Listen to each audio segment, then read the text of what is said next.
I don't want to say cover bands don't have any value. Few things feel better than when you step out of the snow and into a local pub.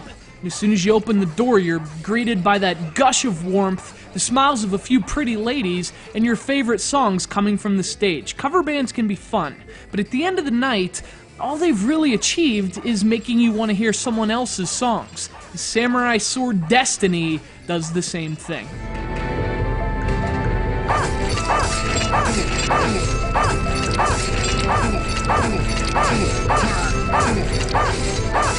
Released earlier this month to the Nintendo 3DS, Samurai Sword Destiny is an eShop exclusive from UFO Interactive, a developer perhaps best known by Nintendo fans for releasing a whole bunch of really bad games for Nintendo systems. The good news is Samurai Sword Destiny isn't one of them. The bad news is it's just a cover band. Samurai Sword Destiny is the Dread Zeppelin to the Led Zeppelin that is Muramasa, a spectacular action RPG that stands among the very best and most beautiful Wii games of all time. And evidently, someone at UFO Interactive is a fan because Samurai Sword is essentially playing Muramasa's hits. And like most cover bands, it doesn't have time to play them all.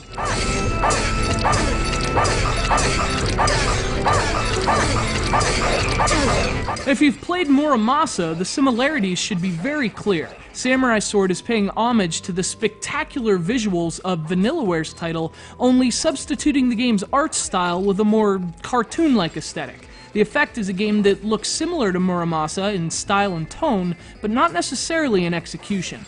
So as a result, Samurai Sword Destiny is a much simpler looking video game. Muramasa's stunning use of parallax, its vibrant colors, its rich detail, all absent from this one. Again, the similarities are more in the feel and approach than the results, but to Samurai Sword's credit, it at least reminds you of one of the prettiest games of its generation.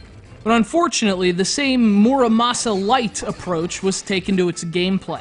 That's where Samurai Sword Destiny loses steam, because as basic as Muramasa's could be, it also had a deceptive amount of depth, not to mention an impressive weapon system. So it had some really nice RPG elements on top of its otherwise simple gameplay, but Samurai Sword Destiny just keeps the simple gameplay.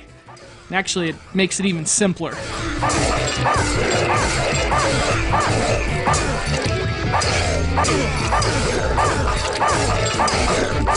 You basically just slash back and forth across the touchscreen. This makes your character perform a running slash, and although there are other moves, eventually that's the only one you actually use. So it's just back and forth, back and forth. It gets old really fast, but at least the game tries to remedy this.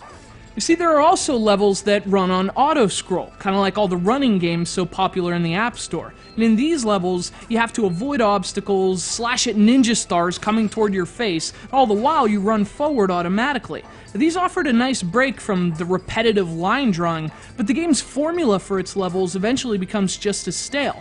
Combat stage, escape stage. Combat, escape, get bored, play Muramasa. All things considered, this is a decent game, and maybe it's not fair to compare a $6 eShop title to one of the Wii's crowning achievements, but this thing invokes the comparisons on its own. And after all, Samurai Sword Destiny is a cover band. The only difference is Led Zeppelin will never tour again. Muramasa is $10 on Amazon.